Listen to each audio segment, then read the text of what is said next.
ఒక రాజకీయ కుటుంబం బైరెడ్డి బిడ్డ,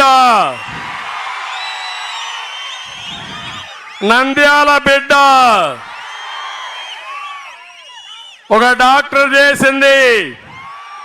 మళ్ళా మీ మీద మమకారంతో ఎంపీగా పుట్టి తండ్రి వారసత్వాన్ని మీ రుణం తీర్చుకోవడానికి వచ్చిన బిడ్డ శబరి. ఆశీర్వదిస్తారా లేదా? గట్టిగా చప్పట్లు కూడా చెప్పండి. రెండోది చరితమ్మ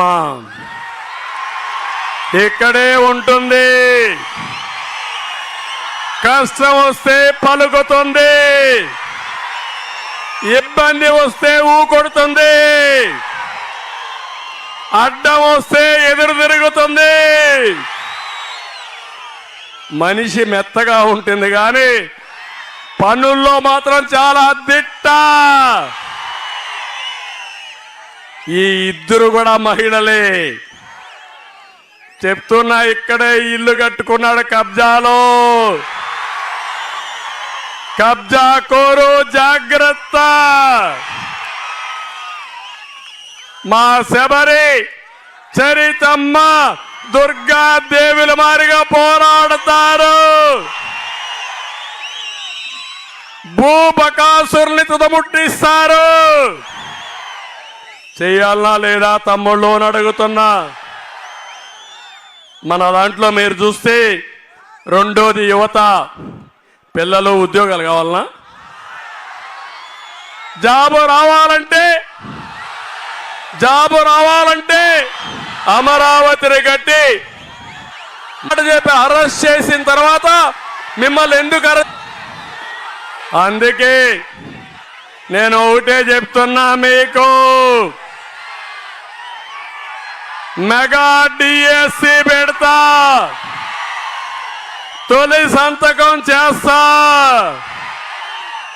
పబ్లిక్ సర్వీస్ కమిషన్ లో ఉద్యోగాలు నోటిఫై చేస్తా, ఉద్యోగం వచ్చే వరకు 3,000 రూపాయలు ఇస్తా, 40 లక్షల ఉద్యోగాలు, సంవత్సరానికి 4 లక్షల ఉద్యోగాలు. తమిళ్లో ఓర్వకల్ ఎయిర్పోర్ట్ ఎవరు కట్టారని అడుగుతున్నా. ఎవరు కట్టారు? దేనికోసరం కట్టా? పని లేకుండా కట్టానా? ఎవడైనా రావాలంటే, పెట్టుబడులు పెట్టాలంటే పక్కనే ఓర్వకల్లు ఇండస్ట్రియల్ టౌన్షిప్ తీసుకొచ్చా. అక్కడ అప్పటికే కొన్ని కంపెనీలు వచ్చాయి.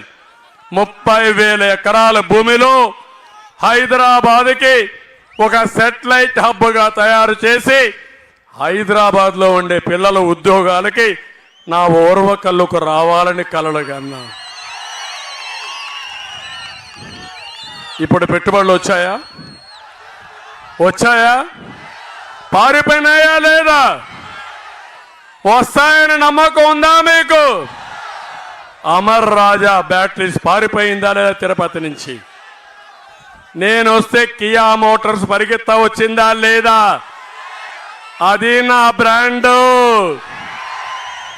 ఇది జగన్మోహన్ రెడ్డి విధ్వంసం. తమిళలో గంజాయి ఉందా?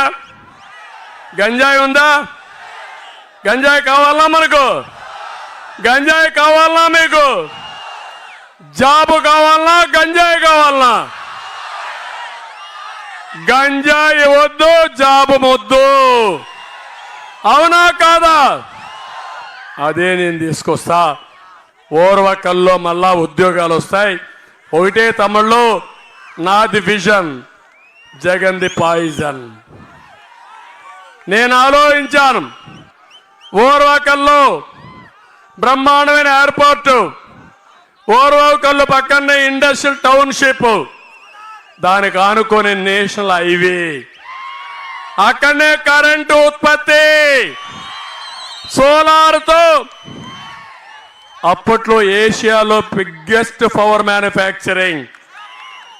ఎండ లేనప్పుడు కరెంటు రాదు, అందుకే ఆలోచించి పంపుడు ఎనర్జీ అంటే డే టైం నీళ్లన్నీ రిజర్వాయర్కి పంపించి కరెంటు లేనప్పుడు ఉత్పత్తి చేయడానికి ఏర్పాట్లు చేశా. 24 గంటలు కరెంట్ వచ్చేది, తక్కువ రేటుకు వచ్చేది. ఎన్నిసార్లు పెంచాడు తమ్ముళ్ళు కరెంట్